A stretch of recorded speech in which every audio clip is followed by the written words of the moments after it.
Welcome to The Exchange with KB, with your host, Kirill Bensonoff. Kirill talks to innovators, business leaders, and other interesting people who share interesting stories of their success, overcoming challenges, and give actionable advice you can learn from. Visit KirillBensonoff.com and sign up for updates. Joining Kirill today is Nathaniel Whittemore, the curator of Long Read Sunday and a crypto communications consultant. Before diving headlong into crypto, Nathaniel brokered startup partnerships with Fortune 100s, invested as a VC in ed tech, helped launch Change.org, and built a global program design center for high-impact student service at his alma mater, Northwestern University. Hey, Nathaniel, welcome to The Exchange. Hey, thanks for having me. I'm excited to be here. Super excited to be talking to you. We've got about 30 minutes and I've got so many questions. So maybe we'll start out with a little bit of background about yourself, where you grew up, how you went to school, and how you got into crypto. Sure. I mean, I guess I'll do how I got into crypto is kind of like all the stories all together. I grew up in Maine, it's on the coast, basically. Went to school outside of Chicago, Northwestern, and while I was at Northwestern, actually, I started a program design center there for students who were interested in making a difference around the world. And kind of the context for that was I was in school just post September 11th, and there was this huge growth in people who wanted to go out and figure out what was going on with the world and try to be a part of making a difference. And what they were finding by and large is that the opportunities for them to, volunteer abroad or engage were really limited and usually pretty ineffectual. And kind of unlike the common narrative, these weren't, participation trophy millennials who just wanted a pat on the back. They were incredibly frustrated by their inability to make a difference. And all their kind of academic mentors were just saying, get a degree in development or something like that. And I don't think you can have a whole generation raising its hand saying, I want to make a difference, and tell them to just wait or go back to school and study more. So we created a program design center there to basically kind of flip the switch and allow students to go learn from and work with community organizations all over the world. So I spent a few years doing that and kind of got to know the broader social entrepreneurship movement through that. And so this was kind of like early Web 2.0 days. And at that time, there wasn't, we didn't realize yet that there was just going to be, a very small number of overarching social networks. We thought there was going to be like a social network for every sub-community, right? And so there were like dozens of social networks for social change, including one called Change.org. And so I got to know the Change.org folks really, really early. Actually, the first day that TechCrunch ever wrote about them in 2007, I got on a call with their CEO. And long story short, ended up moving from outside of Chicago to San Francisco to work with those guys. And that kind of got me on a 10-year journey through technology, kind of flipping back and forth between operator roles and venture capital roles, which long down that path ultimately ended up with me landing in crypto. And I think the interesting context, I guess, or the relevant piece is that when I first kind of got into crypto, I was thinking it was sort of the continuation of the technology stuff that I've been doing. But I think in a lot of ways it's actually more related, and my interest in it is more related to the global social change work where I started. That's amazing. I think just personally, I think Change.org is like a monumental organization. I mean, I don't know too much about how it got started other than what you just told me now a little bit. And but I know, I've lent my vote to many things. I think it's just one of those great things that came out of sort of the internet revolution. Do you agree?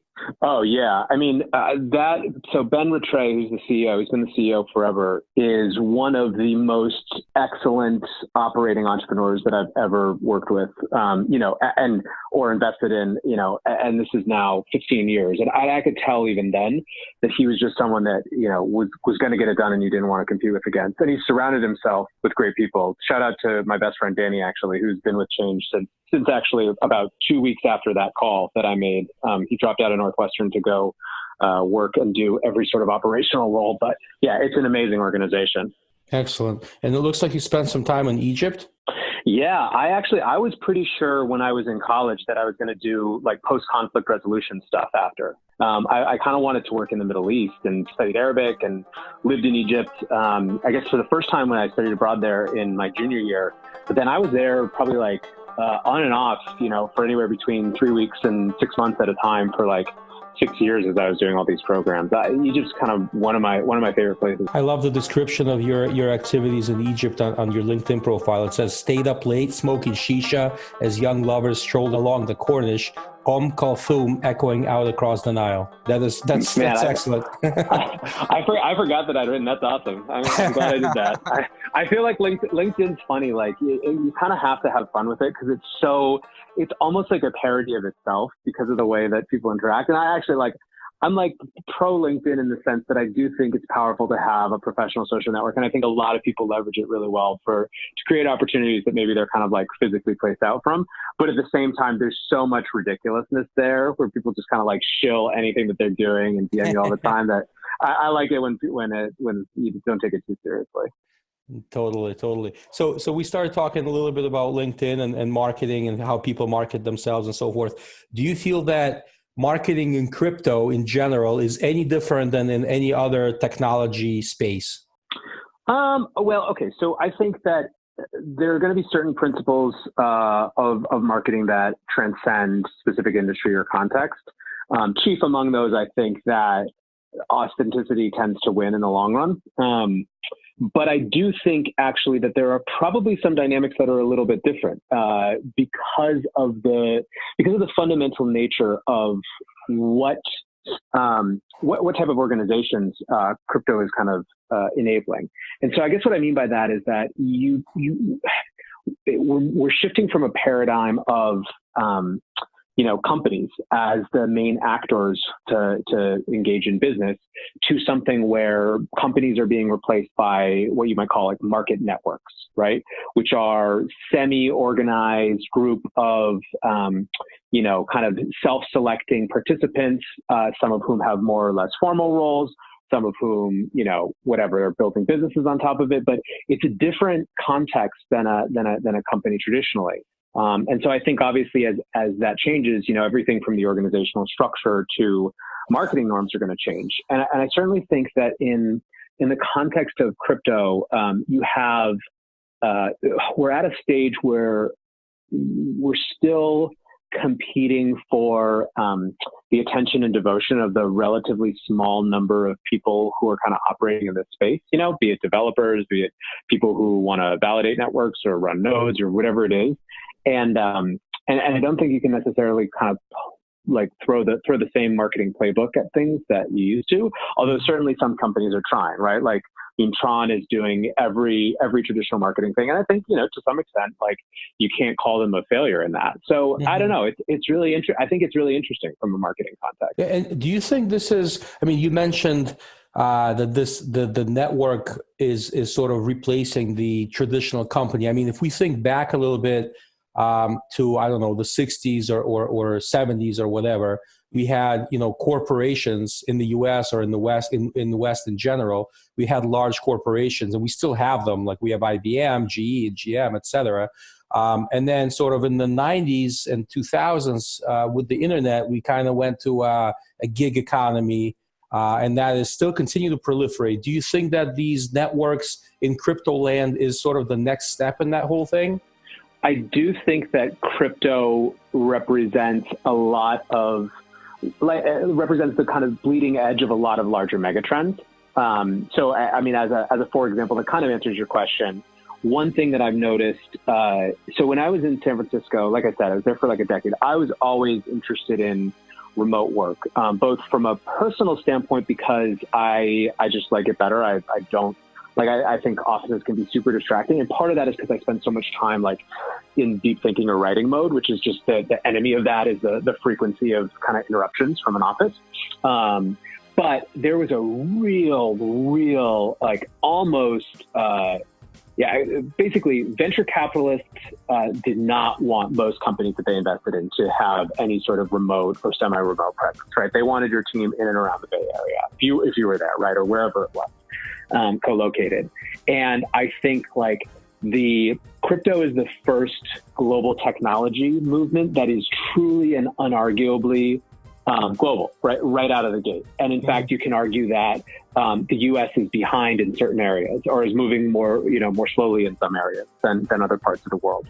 And because of that, I see that attitude about remote work and the realities of remote work has shifted even for companies that are venture backed by that same cohort of venture capitalists, based in San Francisco. There's a totally new openness because it's just the opportunities of the global talent pool are just too valuable. So yes, I think that's kind of exemplary of.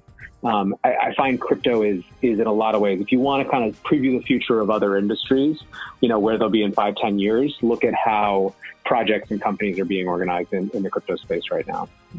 Definitely. I could second from firsthand experience.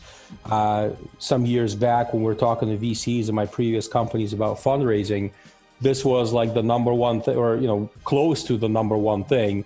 Is where's your team? Are you in an office? And if you had somebody remote, or God forbid, if they were, across the ocean somewhere, that was a non-starter in the conversation with VCs, right? And today, I feel like at least the VCs that quote unquote get it are much more open to that. Yeah, no, I absolutely think so. And, and I've actually even seen there's a lot of dynamics going into this too. If you're looking at Bay Area VC specifically, part of that megatrend, it isn't just the global talent pool. It's also the incredibly prohibitively priced, housing in the Bay Area, right? So the cost calculus for a team that's trying to be responsible about burn, it also has to be consideration. Like, 10 years ago it was expensive, but it was nothing like it is now. So yeah, it's really interesting. I think, I find the way that crypto is kind of pushing and making the capital allocator and venture capital space evolve a little bit is one of the interesting aspects of it to me, for sure. Yeah, it's totally interesting. Another question for you. I mean, there's so much going on in crypto right now. We've had obviously the boom and the bust cycles, and it's still kind of continuing trudging through the ladder. What do you think is kind of the most important thing taking place in crypto land these days? Most important is a tough thing, but I can certainly give you a few things that I think are really relevant. One is maybe from a macro kind of market perspective. I think that the more times that institutional investors have read kind of post December 2017 boom that Bitcoin is dead and that the whole crypto space is dead, and it just keeps persisting, the more likely to kind of view with interest they're going to be, right? And so there's this kind of reverse effect where when you say a thing is dead and then it keeps living, you get more interested in it. And I think that you're seeing that a little bit with institutional investors. And I think that's part of the sentiment shift that's happening in the market right now. So kind of from a macro market perspective, just the continued persistence of Bitcoin and the asset class as a whole has interesting implications for professional allocators that maybe haven't jumped in yet. So that's one piece. I think a second really interesting thing happening right now is the Ethereum community really settling into the decentralized finance applications as the core kind of early use case and building around there. You really have seen obviously a major shift from a year and a half ago from, here's kind of a token that for everything to these interesting experimental, permissionless financial instruments. And I think that you're probably going to see actually, as people lock up more, money in BlockFi loans or, Dharma protocol loans or whatever, Maker CDPs, you're going to see more critical takes too. Whereas kind of for the last 6 months, people have just been stoked that there's this thing that's really interesting that people are experimenting with that seems to be getting some traction. You're going to have, I think, a lot more conversation around how do we avoid some of the problems that have befallen traditional financial instruments with these kind of new decentralized permissionless versions. So I think that's really interesting. And then I guess the third really interesting thing happening industry-wide is just the emergence of actual Ethereum competitors and kind of smart contract platforms, or just, token offering platforms. That, for the first time, Ethereum is not the only game in town. And it's really interesting to watch that community try to figure out what that means, whether there are trade-offs. There's really interesting conversations and debates and some even acrimony going on there. So that I think is really going to color and shape the market throughout the year, and kind of the battle for developer attention. So I don't know, it's a really interesting time. It's kind of this shoulder season between a bear market and whatever comes next, I think. It is. I totally agree. And I want to talk about DeFi, decentralized finance, a little bit later. You touched on these new blockchains, new chains coming up that might compete with Ethereum. What are you? I mean, I guess we have the Binance that's up and coming. We have EOS, Tether. We have a few others. I mean, what do you think poses the biggest competitive threat to Ethereum today, from your view? I don't know. The short answer is I genuinely don't know. I think that one. So I'll give kind of two different answers that actually try to answer that question rather than just punt it. One is I think that Binance is one of the more interesting threats to me in some level, and that's not because people have pointed out that the Binance chain right now doesn't even really have smart contract functionality, right? So it's not actually a replacement. However, as a token issuance platform, which is obviously one of the major use cases of Ethereum historically, there's a lot to recommend Binance. And I think that, how that plays out will be it'll be to me like a really interesting playing field, I guess, where we see trade-offs in action, right? From kind of these fully decentralized protocols to a more centralized kind of controlled protocol, but that has other assets that they can bring to bear to make it more valuable for projects to issue their tokens on. So, I think Binance is such a powerful force in the industry that you have to view it as a real interesting phenomenon. I also think so. Tony Sheng, who writes great essays, he wrote an essay on Breaker Magazine last week, I guess, about Binance Chain. And he basically he kind of drew a spectrum of ethos focused to use case focused, with Ethereum and kind of the far end of the ethos focused spectrum, where kind of there was a real intention about how it was built and the types of things that it enabled, whereas the sort of Binance operates on the opposite end of the spectrum, or Binance Chain rather, where it's super use case specific right now around token issuance. They know that they can do that. They know they can leverage their larger ecosystem to make that valuable, and so they're focused there. So right. I think that's super interesting. I guess so that's one answer. The second answer, which I think is maybe under discussed, is I'm really interested to see how kind of the slate of layer two solutions do or don't change what impact they have on quote unquote the smart contract wars. And so what I mean by that is that you're seeing the emergence of these layer two scaling solutions that are, maybe for now kind of focused on a specific base chain, but I think in the long run have this idea of interoperability built in. And it's not impossible to me that those kind of layer two solutions, which can make different trade-offs, actually become where the attention, developers might be choosing that more than which ultimate settlement layer they use, because that's kind of just working in the background. So I don't know, it's going to be really interesting to see how this year shapes out. I agree. That is very, very interesting indeed. And there's so much activity going on. I think I wanted to touch on, so like the difference, I guess, at a high level, right? I mean, there's a lot of technical and other difference between Binance Chain and Ethereum, for example. But one of the things that I've been thinking about is the way that the way they're being brought to market. I mean, Ethereum obviously had an ICO and a pre-sale and all that stuff, but it became decentralized rather quickly if it wasn't already so from day one. Binance, on the other hand, is a more or less a centralized company. I mean, they're talking about that they're launching or have already perhaps launched a decentralized exchange, but it might be decentralized as far as technology goes, but it's still a centrally controlled, managed corporation, if you will. Do you think that has a huge go-to-market difference in how fast certain things can be achieved from either one of these two chains? Yeah, I mean, undoubtedly. I think that, my like positive take on the whole thing is that I think it's just the market evolving, and you're going to have a spectrum of solutions for, different projects are going to need to make and want to make different trade-offs. And Binance just represents a really good version of one part of that spectrum of options. But I do think, I mean, if you're just looking to issue a token to kind of start to build out a network, Binance has some huge advantages to offer you, and it's executing at 100 miles an hour.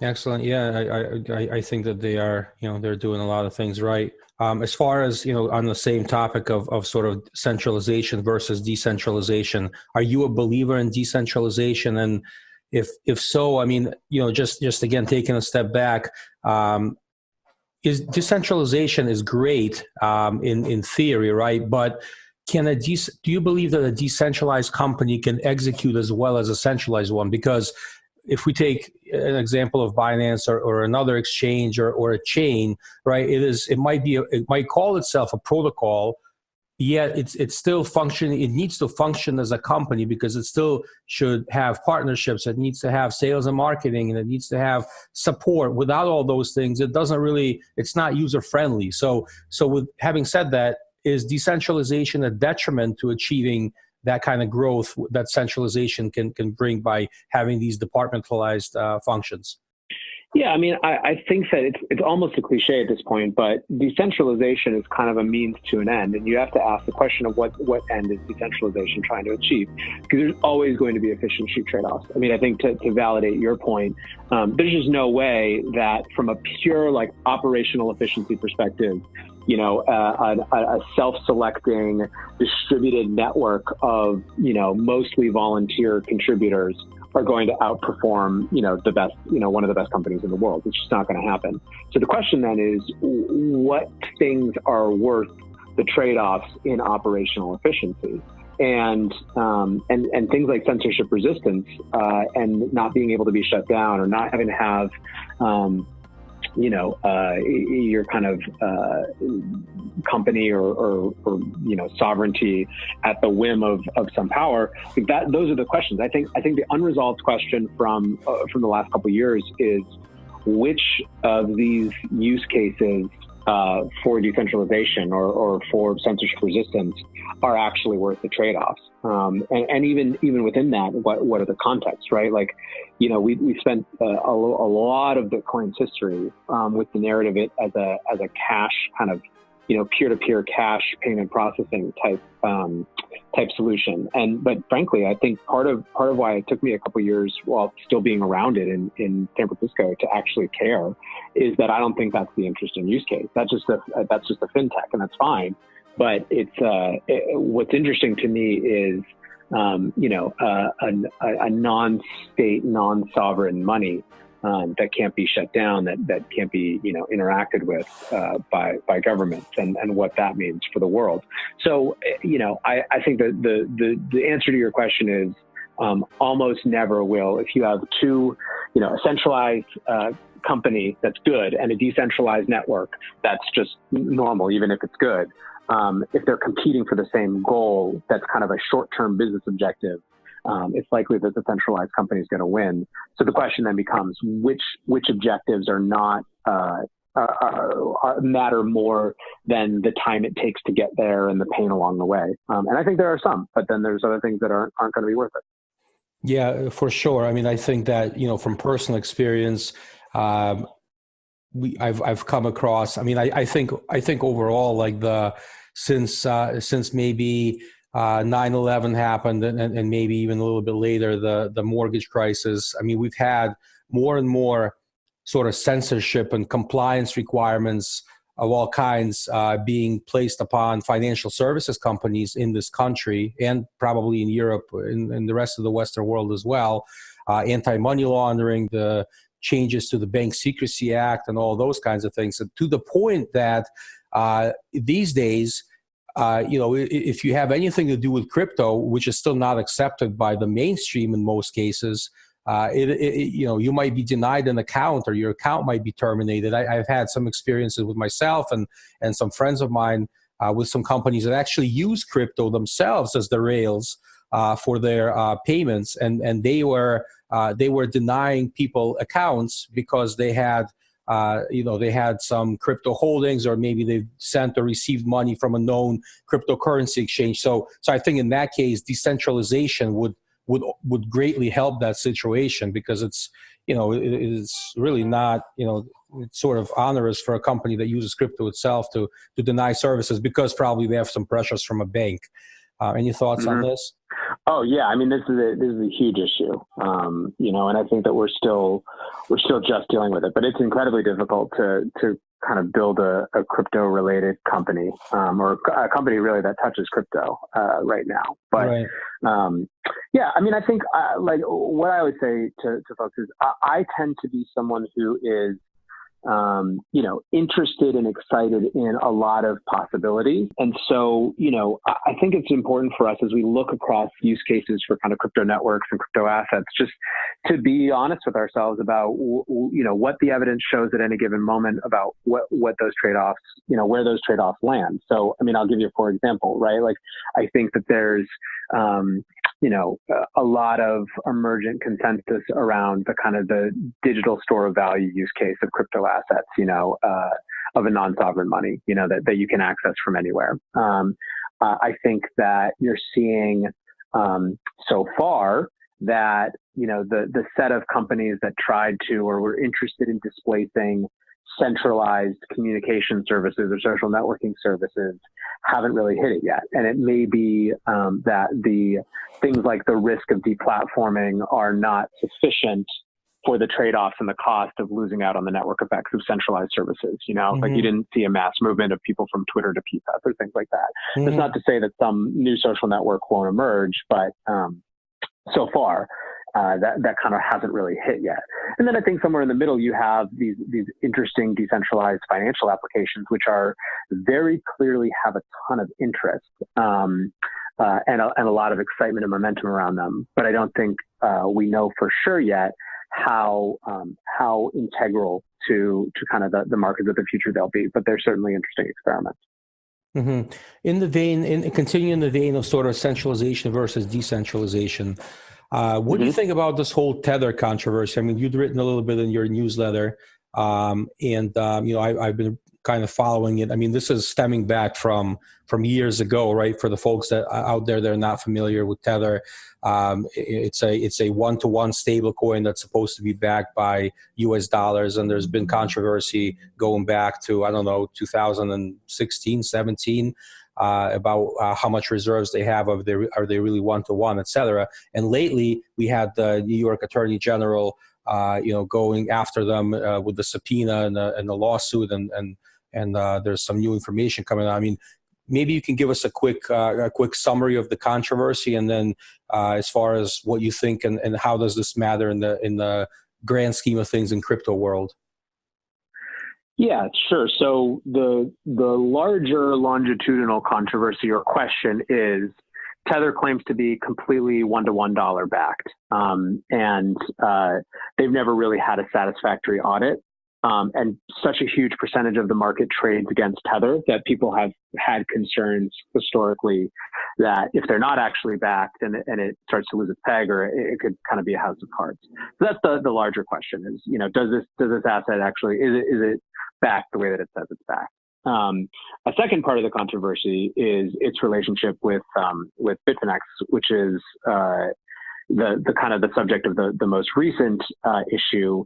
Basically, the New York Attorney General said that there was $850 million missing from Bitfinex's accounts, and that they basically loaned themselves the money against Tether's bank account effectively in order to cover it, and it was fraud. That is the accusation.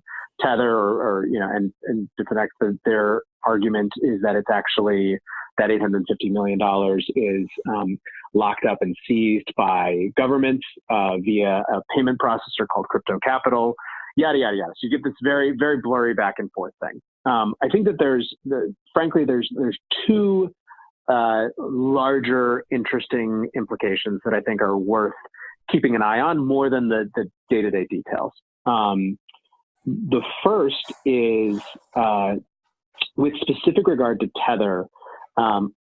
So I had Hasu, who's a analyst on Twitter, who kind of is a pseudonymous analyst, do an audio kind of summary of this whole thing, because he's been researching this for a long time. He's much more about it than I do. And one of the interesting takeaways for him was that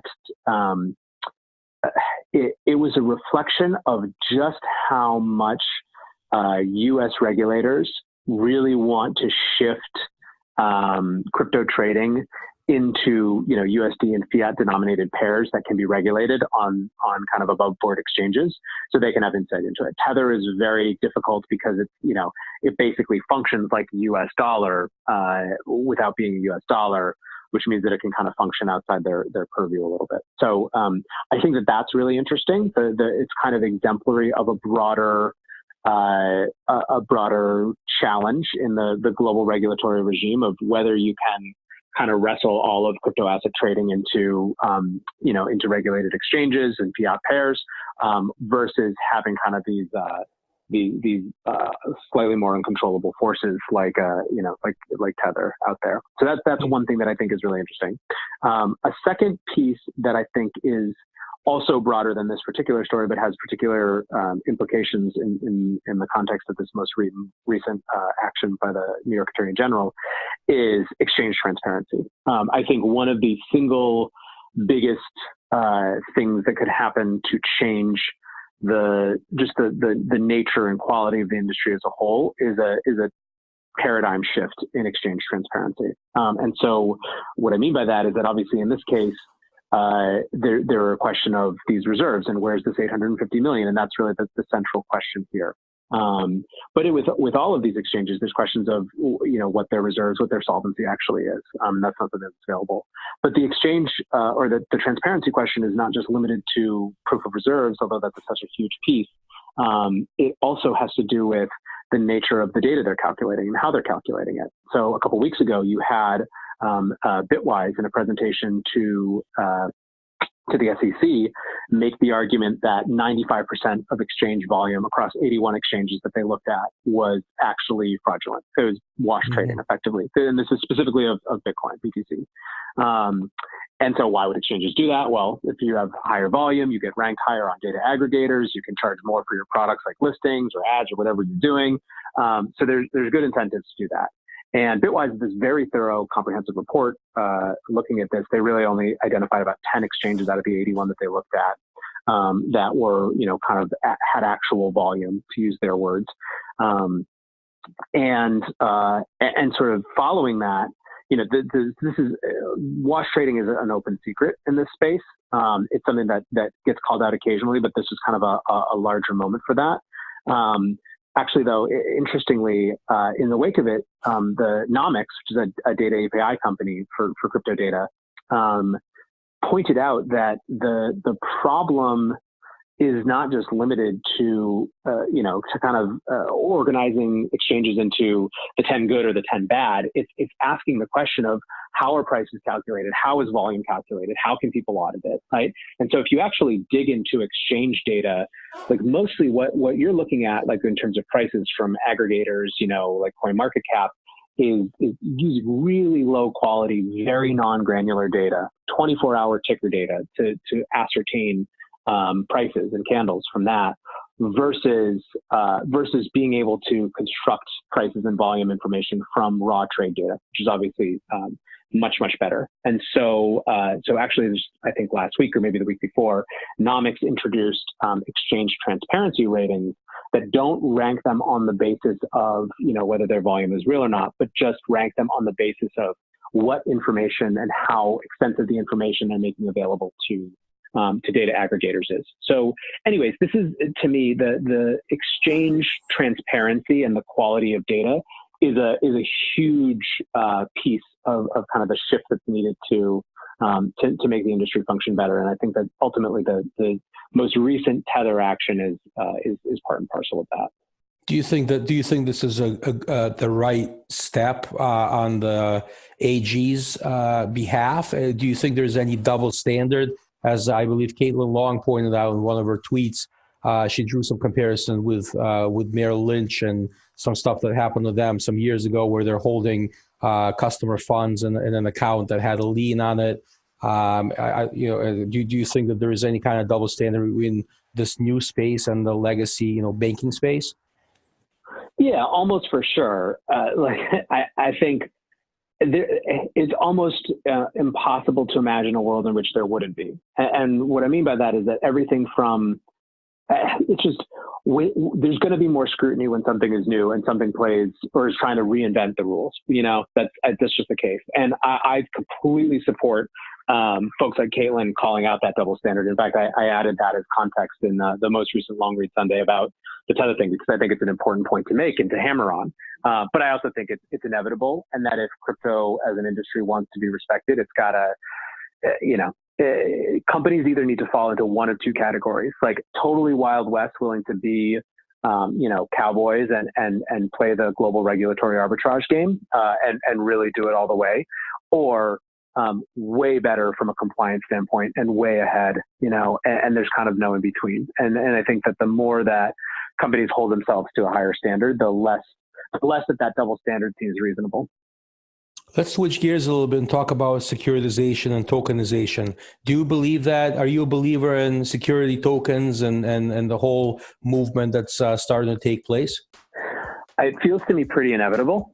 I think there's just so many interesting things that you can do when you can, fractionalize different types of assets. And, I think that there are reasonable questions around like how much this liquidity premium actually is for these assets. I think there's reasonable questions around which types of assets people are actually going to care about. But it feels to me like, assets are effectively digitalized already. I think that the next step of kind of tokenizing them in terms of how easy it makes them to trade and do interesting things with feels inevitable, interesting, something that I'm excited to see, something that I'm excited to see funds dedicate theses to.